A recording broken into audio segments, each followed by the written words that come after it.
Hello students, welcome to Dheeraj classes. जैसा कि इससे पहले वाले वीडियो में हमने क्लास 10th फिजिक्स का प्रथम चैप्टर प्रकाश के परावर्तन का 40 वीवीआई क्वेश्चन करवाया था। चलिए तो इस वीडियो में हम प्रकाश का अपवर्तन का 35 क्वेश्चन ऑब्जेक्टिव जो परीक्षा के दृष्टिकोण से काफ़ी ही वीवीआई है उसे करवाते हैं। तो चलिए देर न करते हुए सभी प्रश्न को हम बारीकी से समझाने की कोशिश करते हैं। तो जैसा कि क्वेश्चन नंबर 1 है, जब प्रकाश की किरणें एक माध्यम से दूसरे माध्यम में जाती है तो अपने पथ से विचलित हो जाती है, तो इसे क्या कहते हैं? ऑप्शन ए है प्रकाश का अपवर्तन, ऑप्शन बी है प्रकाश का प्रवर्तन, ऑप्शन सी है प्रकाश का प्रकीर्णन, ऑप्शन डी है प्रकाश का विवर्तन। तो पथ से विचलित हो जाती है तो इस घटना को हम लोग प्रकाश का अपवर्तन के नाम से जानते हैं। तो इसका करेक्ट आंसर ऑप्शन ए हुआ। नेक्स्ट है, प्रकाश के अपवर्तन के कितने नियम है? 1, 2, 3, 4। तो option number B correct answer हुआ। प्रकाश के अपवर्तन के 2 नियम है। नेक्स्ट क्वेश्चन है, आपतन कोण किसके बराबर होता है? अपवर्तन कोण, अभिलंब, आपतित किरण, इनमें से कोई नहीं। तो आपतन कोण अपवर्तन कोण के बराबर होता है। तो करेक्ट आंसर ऑप्शन ए। प्रकाश की चाल सबसे अधिक किस माध्यम में होती है? निर्वात में, जल में, हीरा में, कांच में। तो प्रकाश की चाल सबसे अधिक निर्वात में होती है। तो ऑप्शन नंबर एक करेक्ट आंसर हुआ। जब प्रकाश की किरणें विरल माध्यम से सघन माध्यम में प्रवेश करता है तो किरण किधर मुड़ता है? ऑप्शन ए आपका है अभिलंब से दूर हटता है, अभिलंब की ओर मुड़ता है, सीधे निर्गत हो जाता है, इनमें से कोई नहीं। तो इसका करेक्ट आंसर हो जाएगा ऑप्शन नंबर बी, अर्थात अभिलंब की ओर मुड़ता है।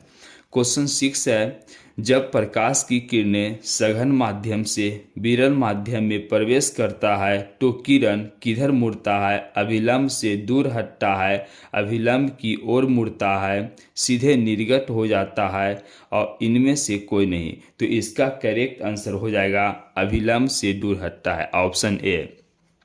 क्वेश्चन नंबर नेक्स्ट है, कांच और हवा में कौन सघन माध्यम है? ऑप्शन ए कांच, ऑप्शन बी जल, ऑप्शन सी हवा, ऑप्शन डी इनमें से कोई नहीं। तो हमें कांच और हवा में सघन माध्यम पूछा गया है तो इसका करेक्ट आंसर ऑप्शन ए है, अर्थात कांच हो जाएगा।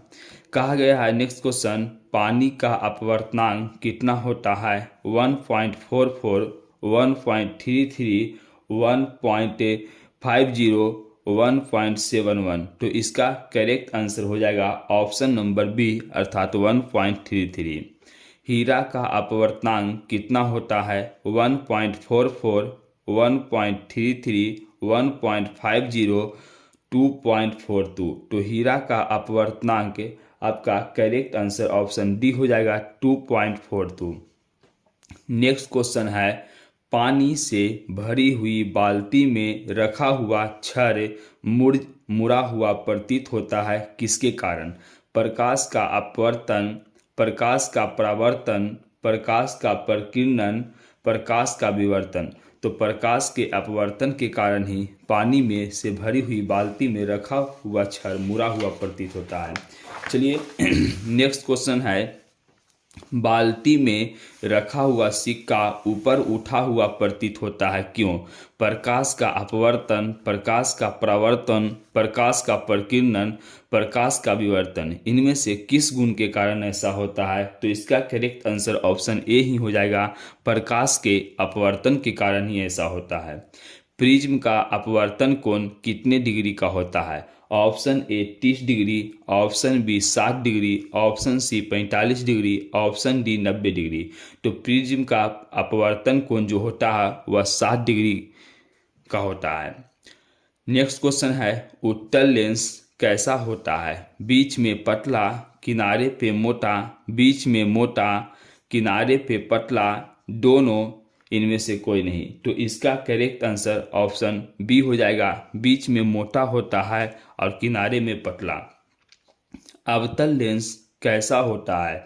ऑप्शन ए बीच में पतला किनारे पे मोटा, ऑप्शन बी बीच में मोटा किनारे में पे पतला, ऑप्शन सी दोनों, और ऑप्शन डी इनमें से कोई नहीं। तो इसका करेक्ट आंसर ऑप्शन ए हो जाएगा, अर्थात बीच में पतला किनारे पे मोटा। नेक्स्ट क्वेश्चन है, लेंस के क्षमता का एसआई मात्रक क्या होता है? Option A dioptre, option B metre, option C focus, option D ammeter. तो इसका करेक्ट आंसर हो जाएगा आपका ए, अर्थात डायोप्टर। नेक्स्ट क्वेश्चन, लेंस बनाने में किसका प्रयोग नहीं किया जाता है? ऑप्शन ए मिट्टी, option B plastic, option C पानी, ऑप्शन डी कांच। तो मिट्टी का प्रयोग हम लोग लेंस बनाने में नहीं करते हैं। चलिए, तो नेक्स्ट क्वेश्चन है, लेंस में कहाँ से प्रकाश बिना मुड़े सीधे निर्गत हो जाती है? तो ऑप्शन ए ध्रुव, ऑप्शन बी प्रकाशीय केंद्र, option C focus, option D वक्रता त्रिज्या। तो इसका करेक्ट आंसर ऑप्शन बी हो जाएगा, प्रकाशीय केंद्र। नेक्स्ट क्वेश्चन, अभिसारी लेंस निम्न में से कौन सा है? ऑप्शन ए उत्तल लेंस, ऑप्शन बी अवतल लेंस, ऑप्शन सी समतल लेंस, ऑप्शन डी इनमें से कोई नहीं।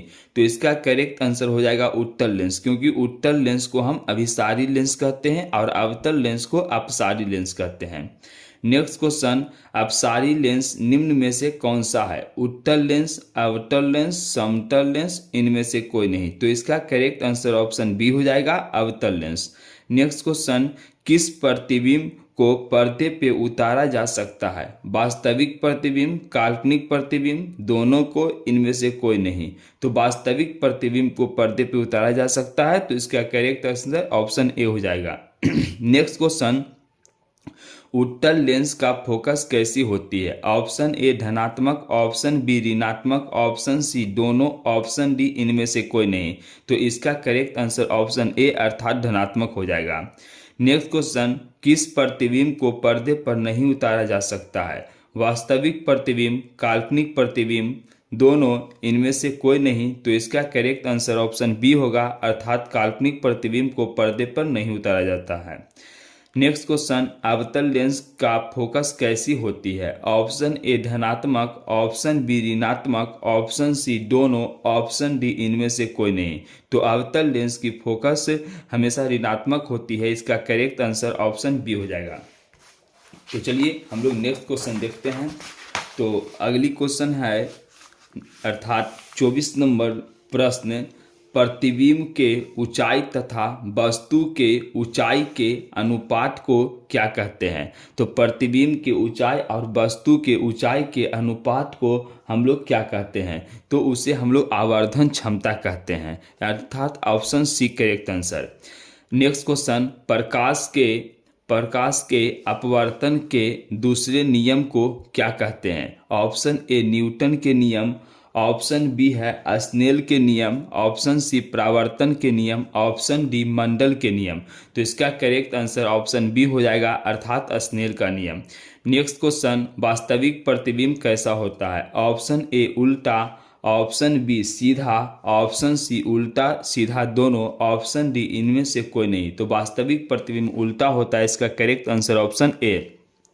नेक्स्ट क्वेश्चन, प्रकाश का आवागमन प्रिज्म के जिस सतह से होता है उसे क्या कहते हैं? ऑप्शन ए परावर्तन सतह, ऑप्शन बी अपवर्तन सतह, ऑप्शन सी दोनों, ऑप्शन डी इनमें से कोई नहीं।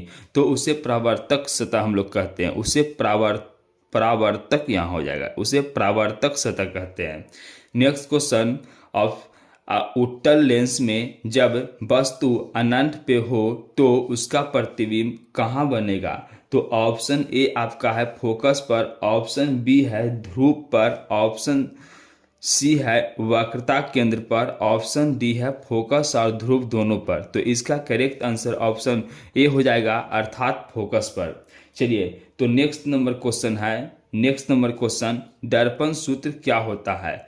ऑप्शन ए 1/f बराबर 1/v plus 1/u, option B 1/v minus 1/u बराबर 1/f है। Option C -1/v plus 1/u बराबर 1/f। Option D 1/v minus 1/u बराबर -1/f। तो दर्पण सूत्र होता है 1/f बराबर 1/v प्लस 1/u। चलिए नेक्स्ट क्वेश्चन है आपका लेंस सूत्र। तो लेंस सूत्र क्या है? 1/v plus 1/u equal to 1/f। Option B 1/f equal 1/v minus 1/u। Option C -1/v plus 1/u equal 1/f है। Option D 1/v minus 1/u equal -1/f। तो इसका करेक्ट आंसर हो जाएगा ऑप्शन बी अर्थात 1/f बराबर 1/v minus 1/u। Next question है गोलीय दर्पण का आवर्धन क्षमता किसके बराबर होता है? गोलीय दर्पण का आवर्धन क्षमता किसके बराबर होता है? v/u minus v/u u/v minus u/v। तो इसका करेक्ट आंसर हो जाएगा v/u क्योंकि m बराबर v/u। नेक्स्ट है स्नेल के नियम का गणितीय रूप क्या है? तो स्नेल के नियम में ऑप्शन ए है sin i बट्टे sin r, sin r बट्टे sin i, sin i plus sin r minus sin i। तो इसका करेक्ट आंसर होगा स्नेल के नियम हम लोग पढ़े थे sin i बटे sin r।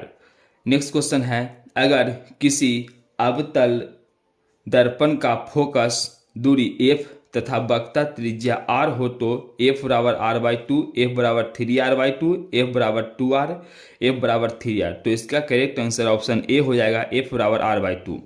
लास्ट क्वेश्चन टिंडल प्रभाव प्रकाश के कौन सी परिघटना को दर्शाता है? प्रकाश का परावर्तन, प्रकाश का अपवर्तन, प्रकाश का विवर्तन, प्रकाश का प्रकीर्णन। तो इसका करेक्ट आंसर प्रकाश का प्रकीर्णन अर्थात ऑप्शन डी हो जाएगा। तो चलिए दोस्त अगर ये वीडियो अच्छा लगे तो इसे शेयर करें, लाइक करें और सब्सक्राइब करें और एक बार एग्जाम देने जाने से पहले इसे जरूर देखें। मैं आशा करता हूँ कि इससे 100% क्वेश्चन लड़ेगा, इसमें कोई दो मत नहीं है। चलिए तो थैंक यू।